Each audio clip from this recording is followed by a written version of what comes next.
Good day, everyone.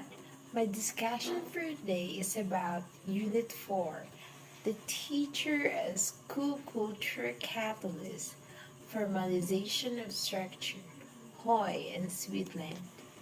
Topic overview. I will discuss the concept of formalization in school culture, Hoy and Sweetland.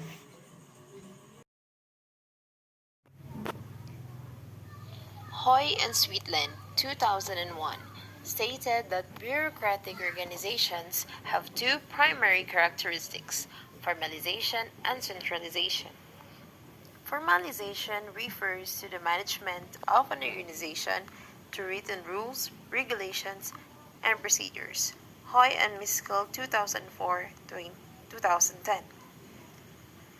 Meaning, formalization has a formal system of rules, regulations, procedures, and policies. Centralization, related to the order of authority and the level of employee involvement in decision making. Centralization relates to the hierarchy of authority and the degree to which employees participate in decision making. To explain it further, centralization in bureaucratic organizations refers to an organizational decisions are made and to what degree employees have a say in decision making processes, while only senior executives participate in decision making processes in organizations. They also emphasized that schools are bureaucratic, formalized organizations with their own hierarchy, rules, and hiring practices. Moreover, centralization is associated with the hierarchy of authority and the level of employee involvement in decision making. These two aspects undoubtedly impact all teachers and any other staff members in an educational organization and are very likely to have a significant impact on students' achievement levels. Next, Adler's and Boris, 1996, described two types of organizations: enabling bureaucracy and coercive bureaucracy. Enabling bureaucracy, those whose rules and regulations enabled employees to accomplish their tasks. Coercive bureaucracy, those organizations whose rules hindered the work of the employees and fostered alienation. This indicates that it provides an explanation of how the coercive bureaucracy uses standards to keep individuals in line and then punish them to get them to stop. The employees feels less like a member of the management team and more likely a slave. On the other hand, enabling bureaucracy is only the best practice that has been developed and improved with the cooperation of the workforce.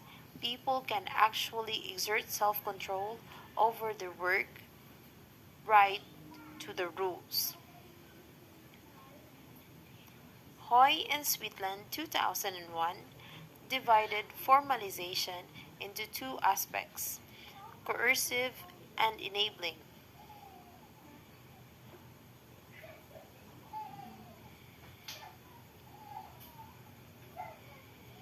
Coercive formalization involves rigid rules and that punish noncompliance and tend to foster alienation.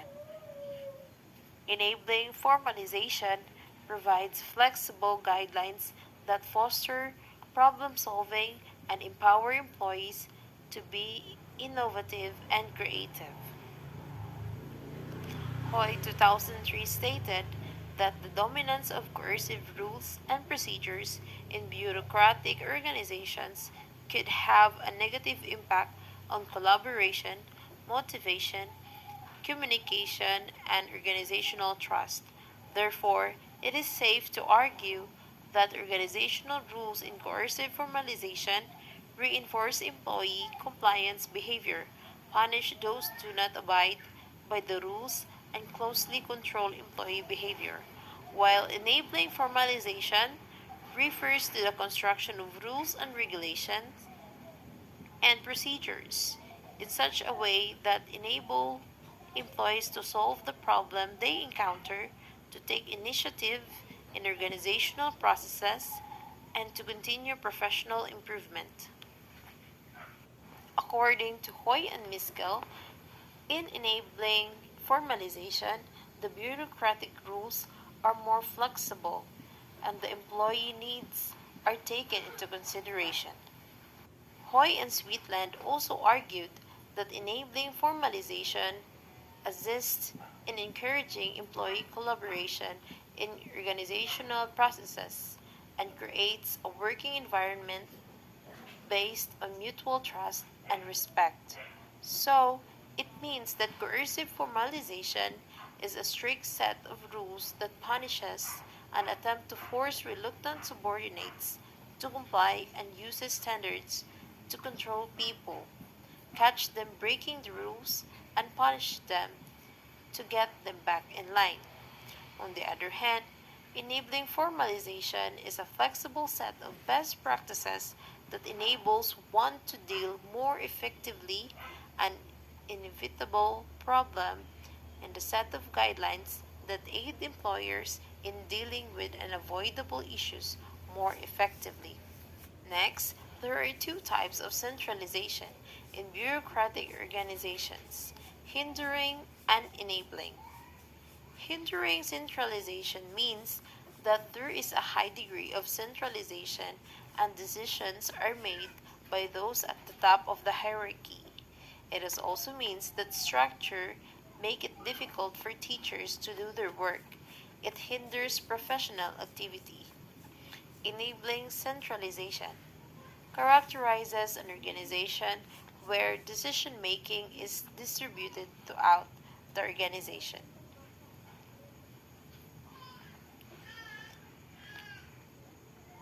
To explain it more further, hindering centralization refers to an organizational structure where innovative employee behavior is hindered. Administrators control the employee behavior to ensure discipline, uncertainty, and difference are not accepted, and compliance behaviors are in the foreground. Hoy and Miskell stated that hindering organizational structures prevent employees from problem solving and effective performance, while enabling centralization, on the other hand, is characterized by an organizational administration which provides employees with the autonomy they need, an organizational management which assess employees, solve problems and conflicts, and employees who participate in decision-making processes are effectively collaborate and cooperate with their colleagues.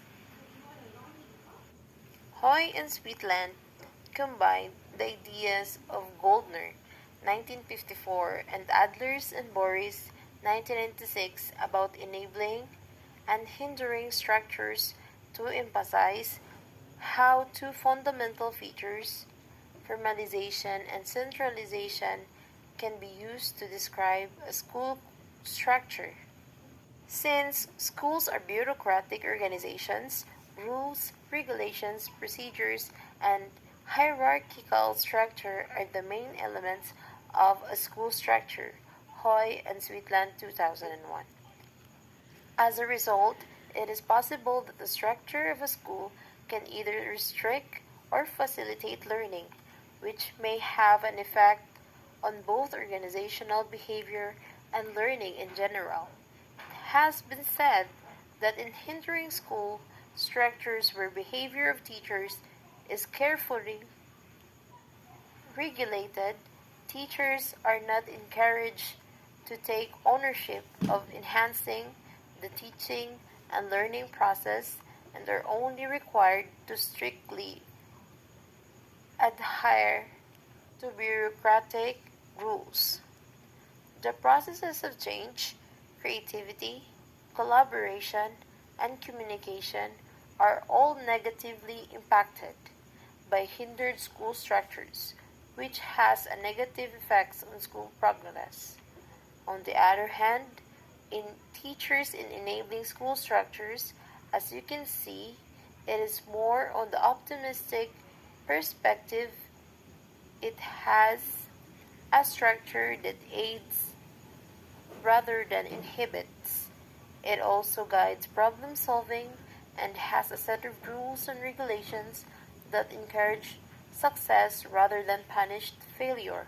Also, it works together to raise teaching standards at the institution, which benefits both students' academic performance and the effectiveness of teaching methods. Additionally, the principals of these schools facilitate the work of the teachers, encourage their professional development, and involve them in decision making. All in all, knowing an organization's structure is crucial for laying out the framework for how a school will be managed and organized. It offers a clear framework outlining the rules and responsibilities of each employee in a specific school. It demonstrates how each employee interacts with one another to achieve a school's goals. In other words, organizational structure is a reflection of the work process of the school. Organizational structure is a reflection of school's work process because it demonstrates how each employee interacts and collaborates with one another to accomplish the institution's goals.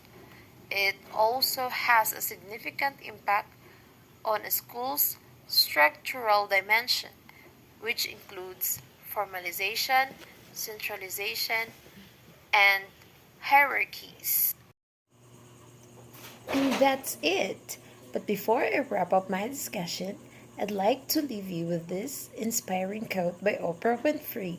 Education is the key to unlocking the world. This is Michelle C. Gomez. Thank you and God bless.